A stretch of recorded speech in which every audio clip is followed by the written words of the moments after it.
September 9, 2023 గుర్తుందా?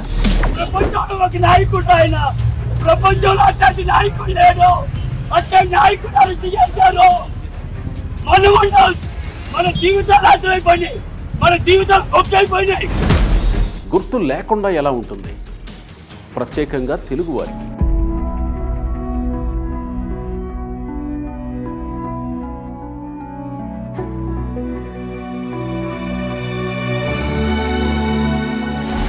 ఓ మహామనీషిని అక్రమంగా arrest చేసి 400 కిలోమీటర్లు రోడ్డు మార్గం గుండా నంద్యాల నుంచి విజయవాడ వరకు తీసుకువస్తుంటే ఆ దృశ్యాలు చూసి, ఆ వార్త విని తడవని గుండె లేదు, చెమ్మగిల్లని కళ్ళు లేవు.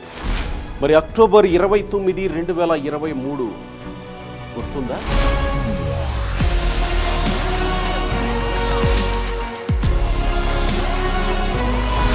అదే ఈరోజు. నేటికి 2 ఏళ్లు గడిచిపోయాయి. చరిత్రలో లేని, భవిష్యత్తులో చూడని ఓ మహా సంఘటన హైదరాబాదులో జరిగింది. గచ్చిబౌలి స్టేడియంలో దిక్కులు పిక్కటిల్లేలా అందరూ ఒక్కటై తెలుగు సమాజం ఆ మహామనీషి సేవలను కొనియాడుతూ కృతజ్ఞత తెలిపిన సభ గుర్తుందా?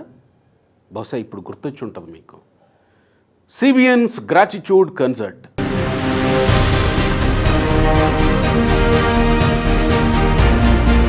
ఇవాల్టికి 2 ఏళ్లు గడిచిపోతున్నాయి ఆ సభ జరిగి. బహుశా ఆ సభ జరుగుతున్న రోజు ఎవరూ అనుకోలేదేమో ఈ సభ ఇంత ఇంపాక్ట్ క్రియేట్ చేస్తుందని.